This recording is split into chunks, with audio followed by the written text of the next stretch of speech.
তোমার সাথে একটা কথা আছে। হ্যাঁ বলুন, কিন্তু ওর তো কোচিং এর দেরি হয়ে যাচ্ছে, যা বলবেন একটু তাড়াতাড়ি বলুন। তুমি আমাকে চেনো? আপনি তো এই এলাকারই, আর আপনার বাবার কারণে আপনাকে কম বেশি সবাই চিনে, না চিনার কি আছে। হয়তো তুমি জেনে থাকবে এই এলাকার সকল মেয়েদের ক্রাশ হচ্ছে আমি। তোমার মতো সুন্দরী মেয়েরা আমার সাথে প্রেম করতে চায়। তা ঠিক আছে, কিন্তু এটা জেনে আমার লাভ। সবাই আমাকে ভালোবাসলেও আমার কাউকেই পছন্দ হয় না, কিন্তু তোমাকে আমার ভালো লাগছে। I love. I am so sorry, আমি এখন ভালোবাসা আর প্রেমের মধ্যে জড়াতে চাই না। এই রিকশা, আমার আপুকে ছাড়ো, ছাড়ো আমার আপুকে।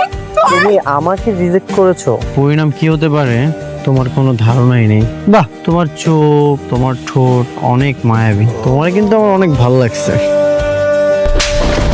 অসভ্য বেয়াদবি তো। রাস্তাঘাটে মেয়ে মানুষ দেখলে আর হুঁশ থাকে না, না গায়ের মধ্যে পড়তে ইচ্ছা করে। ফাজিল একটা। চল।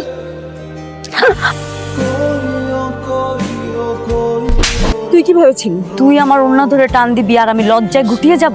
তুই যেই কোনো প্রস্তাব দিবি সেটাতে আমি রাজি হয়ে যাব। তোকে প্রথম চটটা মেরেছি তোর ব্যবহারের জন্য, আর দ্বিতীয় চটটা কেন মেরেছি জানিস? যাতে আজকের পর থেকে কোনো মেয়ের মানহানি করার আগে একবার হলেও তুই ভাবিস, মনে রাখিস। কি লজ্জা, কি লজ্জা। 20,000 টাকাও বাজিতে হারলে 20 কোটি টাকার মান সম্মানটাও হারায়। একটা থাপ্পড়ে দিয়েছে, ভুলা।